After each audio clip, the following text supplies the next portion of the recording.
I hope everybody had a happy new year. I hope nobody got sick. Hope the hangovers were minimal. Anyways, I have no segue, so let's get into it. I have a severe love of music to the point where I really wanted to study music. I know, shocking considering I suck at picking out music for these videos. But my love for music comes from the heart. Though I wish I learned to play an instrument besides the cowbell. So why am I talking about music? Is this channel going to turn into music reviews? No, sorry. Just the topic of today's video, which is a rock legend. A legend known as Dimebag Darrell Abbott. If you don't know who he was, stop listening to the crap you're listening to, put on some Pantera, and let it melt your face. Unless you're a fan of Pantera and just didn't know the names, then just keep doing you, boo. Dimebag was the lead guitarist for Pantera and Damageplan. His works have inspired many in the rock and metal scene. But on December 8th, 2004, the world lost not only one kick-ass guitarist, but a kind soul. He was shot on stage at a Columbus, Ohio nightclub in front of his brother Vinnie Paul by a whack job who slipped past security.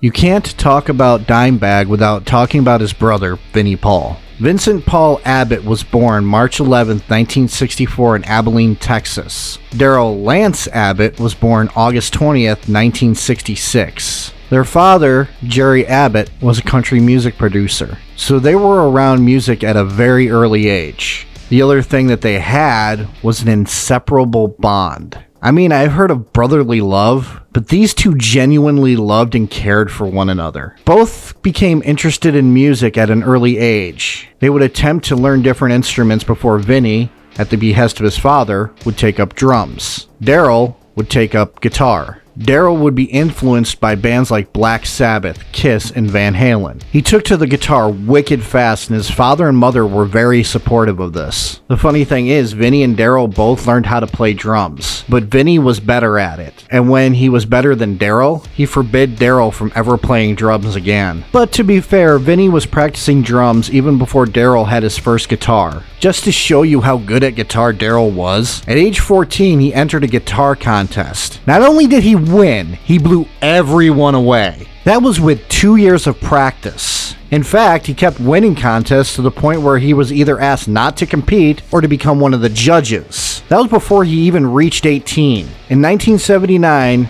his mother Carolyn and his father divorced, but both would support their sons in their musical endeavors.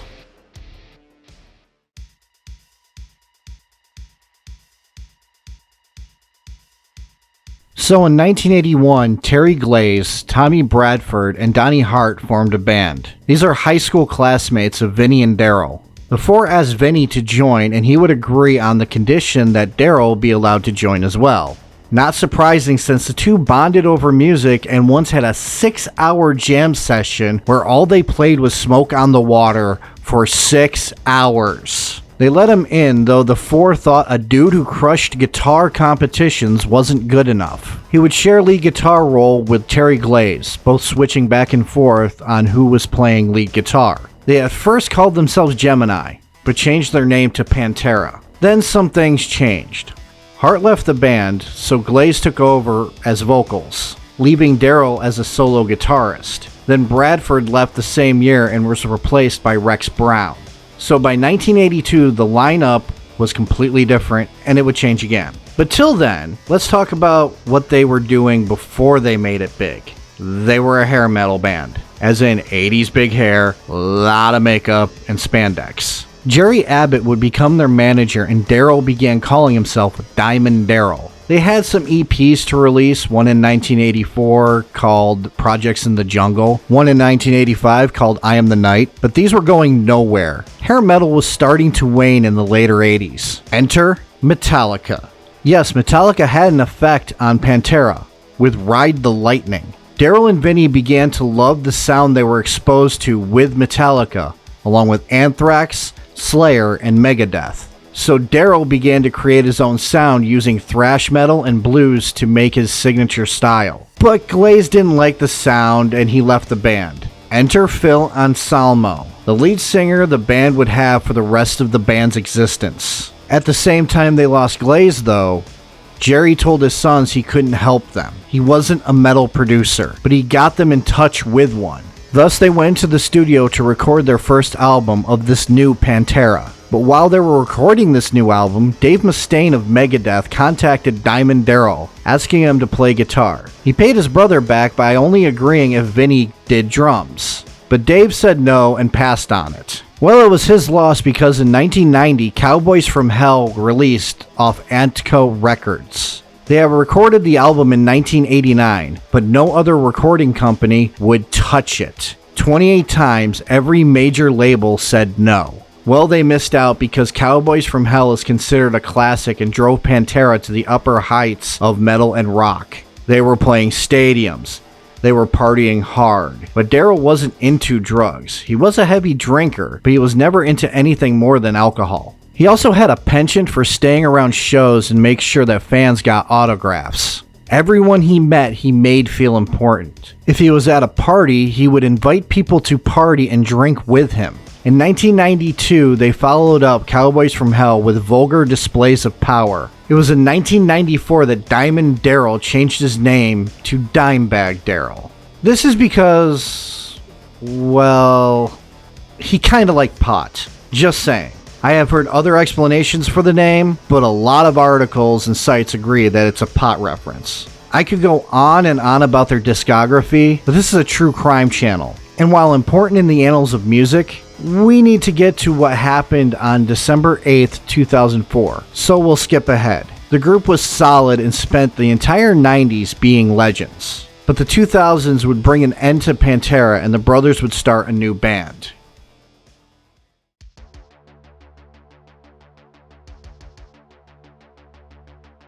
It was in 1996 that problems with the band began showing themselves. Around this time, Phil Anselmo was dealing with a back injury. His performance on stage led to it. But instead of taking time away from the band and touring, he decided to medicate himself with heroin. In 1996, while recording the album The Great Southern Trendkill, Phil recorded his vocals from New Orleans instead of with the band. It was also in 1996 that Phil ended up going into cardiac arrest after a show in Dallas due to drugs. That is when Vinny and Darrell found out and they were not happy. Pot and drinking are one thing, but heroin is a hard drug and can kill you. They wanted to be known for their music, not antics off stage. In 2000, Reinventing the Steel dropped and hit number 4 on the Billboard charts. But Phil was doing side projects, which the band supported. After touring a bit in 2000 and 2001, they took a break due to the September 11th attacks. After a bit, the brothers got a hold of Phil to try to get him back on tour, but he claimed he wanted a longer break because of 9/11. But he went on tour with other side projects. While he did go on tour with other side projects, the Abbott brothers claimed that he wanted to take time away from the road. Either way, Darrell and Vinny held out until November 2003, thinking Phil would be back, but in the end he didn't. They disbanded on November of 2003. And the brothers formed a new band called Damageplan with Pat Lockman and Bob Zilla. They would release their first album, Newfound Power, on February 10th, 2004, but the gigs they were playing were much smaller, which was fine for Dimebag Darrell. He wanted to be closer to the people. He loved playing no matter the size of the event. But this change in direction and venue, while fine for Darrell and Vinny, didn't set well with Phil Anselmo. In 2004, he did an interview with a magazine called Metal Hammer, where he stated that he wanted somebody to beat Darrell severely. He would come to eat those words.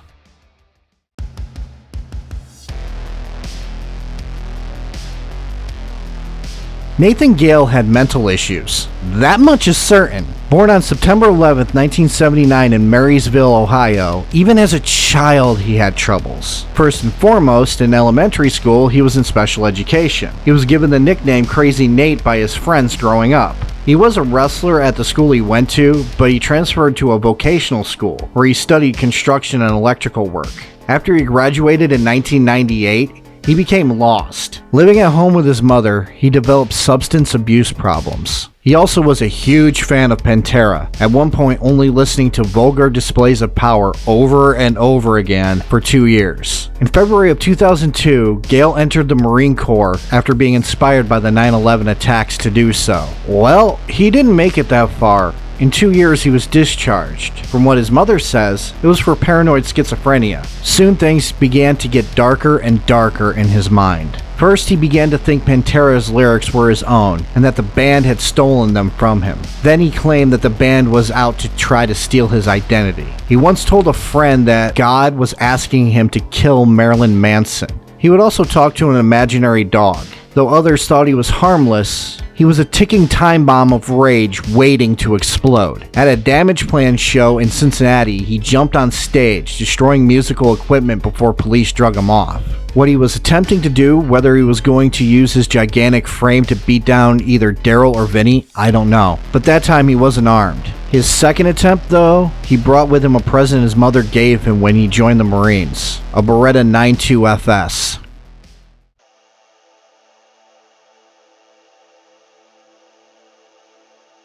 The small venue Damageplan was playing was called Alarosa Villa nightclub in Columbus, Ohio. A small venue with a 600 capacity. Only 250 tickets were sold, which wasn't an issue for the Abbott brothers. They just wanted to play. Gale, though, stood outside the club. His plan was to walk up to the tour bus when the Abbotts were getting off of it. He would ask them for an autograph, then shoot them both with the Beretta that he had in his pocket. But he had missed them going into the venue, so he waited outside. The club's owner had spotted him and asked why he wasn't inside. He simply said he didn't want to see those shitty local bands. That were his words, not mine. Not that he had a ticket anyways, but when Damageplan was about to make their way on stage, he hopped over the fence and entered an unlocked patio door. He was behind the stage, and while he walked, security followed him, thinking he was just trying to sneak into the concert. He made his way onto the stage during Damageplan's opening song. What you're about to see is real footage from inside the club. While you don't see the shooting, you do see Gale walking towards Dimebag with his gun out.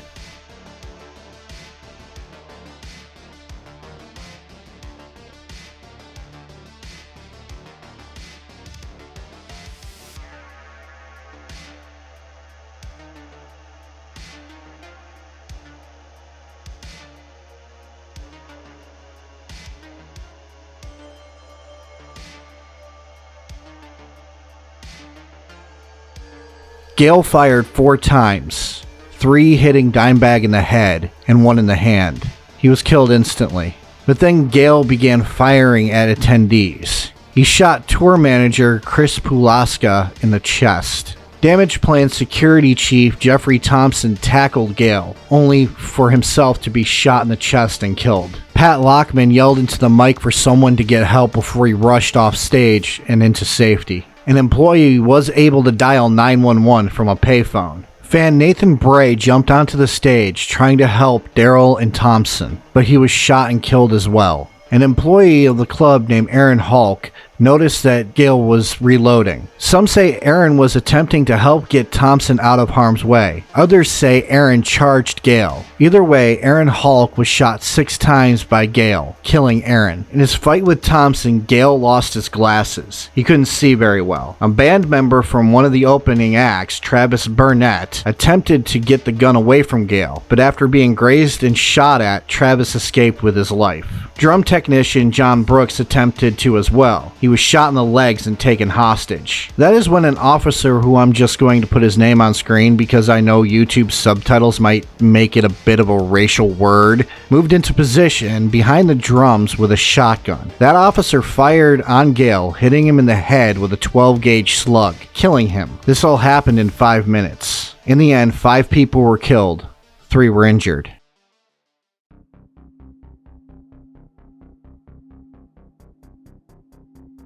Vinnie Paul watched his little brother murdered right in front of him. That would stay with him for the rest of his life, as well as the other members of Pantera and Damageplan. Damageplan would disband after this. Phil and Vinny would never talk again after. Vinny held a lot of anger for Phil's words from that interview that happened in August. Even Darrell's longtime girlfriend, Rita Haney, hated Phil, but they seem to have buried the hatchet as of lately. But at the time, Rita threatened to kill Phil if he attended Darrell's funeral. A videographer for Pantera recently said in a podcast that months before his death, Dimebag was intent on bringing Pantera back. He was going to do whatever it took to reunite. Darrell was buried in a kiss coffin donated by Gene Simmons. Gene said later the reason was simple. There were a limited number made, and I sent mine to the family of Dimebag Darrell. He requested in his will to be buried in a kiss casket, as he sort of learned his rock and roll roots by listening to us for some strange reason. Inside the casket is the original black and white striped guitar Eddie Van Halen played while recording Van Halen 2. Darrell wanted one of those guitars, and Eddie was going to make him one, then learned of his death.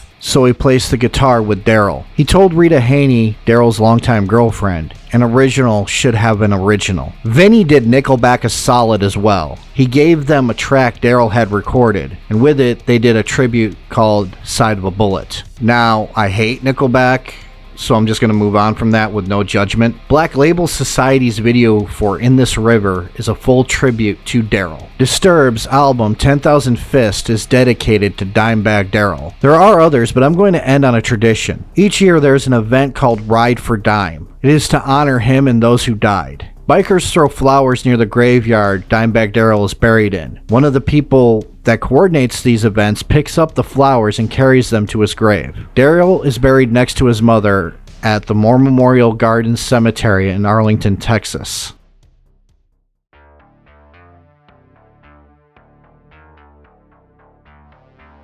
Vinnie Paul tried to go on without his brother. He briefly was in the band Hell Yeah, but he was unsure if he ever wanted to return to music. Though Phil and Rex were attempting to reunite Pantera with Zakk Wylde on guitar, Vinnie wasn't interested in ever talking to Phil again. He did collaborations with Black Label Society and other friends of his. He even tried to publish his own cookbook. But on June 22, 2018, he died of a heart attack at age 54. He was also buried in a kiss casket, next to his mother and brother. At the time this video goes up, Jerry Abbott is still alive. He had to live through the deaths of his ex-wife and his 2 sons. Phil and Rex have thought about doing tributes to Pantera. Phil even performs covers of Pantera songs. But Phil isn't a very good person. He did a Nazi salute at a tribute show for Dimebag. This had something to do with white wine, and I have no idea anything farther. I stopped reading and giving a shit about it, but holy shit, is he a bad person? So yeah, there's that. Pantera will live on as legends. Phil kinda being a dick regardless, they will be remembered for their music. But Darrell Abbott was a man who will be remembered more. He will be remembered for being forgiving. He wanted to bring back Pantera no matter what. That is a testament